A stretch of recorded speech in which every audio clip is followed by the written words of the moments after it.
Redrawing Louisiana's congressional map was under heated debate during session this year. The new map garnered criticism for limiting the black vote, but the decision was ultimately left to the Supreme Court to decide how the districts would look.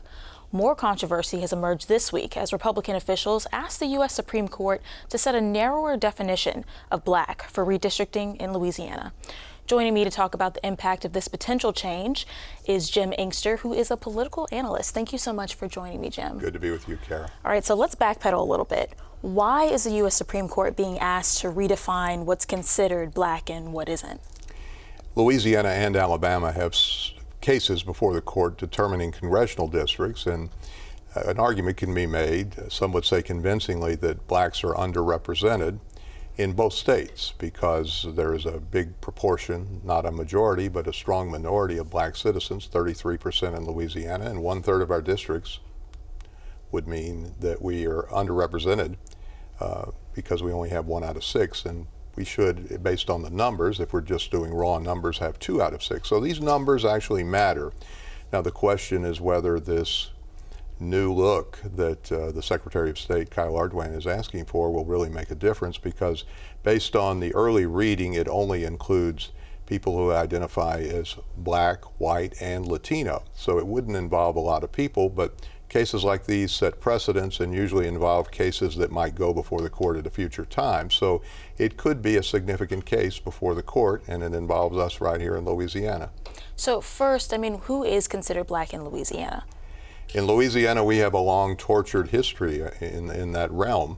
In 1970, the legislature passed a law saying if a person is 1/32 black, then they're black, which would mean you'd have to go back to a great-grandparent who was black for that to happen, and anybody under that category would be considered black. Now, in 1983, that was overturned. Now, the way these numbers are determined is through the census.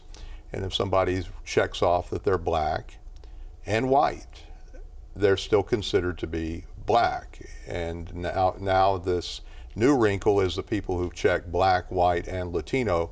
The Republican Party in Louisiana believes they should not be considered black.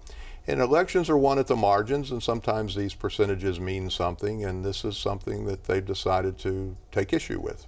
And I know you've mentioned this before, but like you said, Louisiana is about 33% black, and I believe most of those people identify as monoracial. They're not Afro-Latino, and they're not, considering themselves biracial. So why, again, why pursue? What's the point of this pursuit? Well, it's all about politics, and most of us are part black or white if we live in Louisiana. That's the nature of being here, and the question is, how do we identify? But unfortunately, in politics, we're now voting along racial lines extensively. 95% of the black citizens voted against Donald Trump twice. 85% of the white citizens in Louisiana voted for him twice. So these numbers have a politically charged element to them, and it's all about winning elections. And ultimately, I think that's the underlying current behind this new wrinkle in determining who is white and who is black.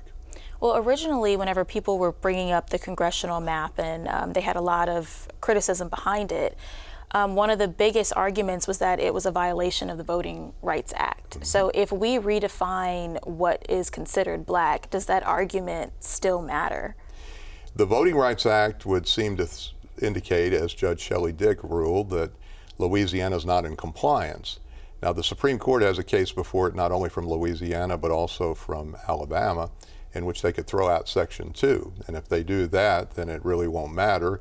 And this case won't matter because race will not be a factor. And that's exactly what the state of Alabama is asking for, saying that in drawing congressional lines, that race should not even be a factor.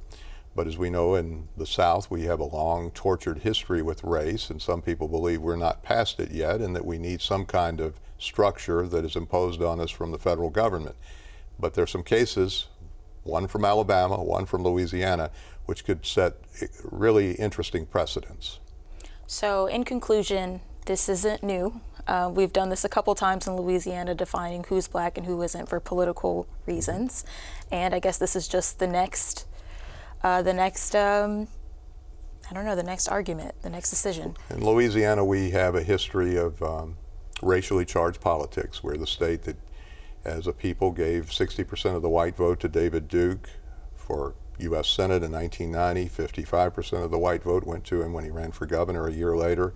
And without the votes from black citizens, we would have had both governor and U.S. Senator David Duke. So some people believe that black citizens are worthy of being counted and sometimes make decisions that are in the best interest. Well, thank you so much for joining us and talking about this topic. We'll see what unravels from here. Thank you, Kara. It's going to be a fascinating few months. All right, thanks, Joe.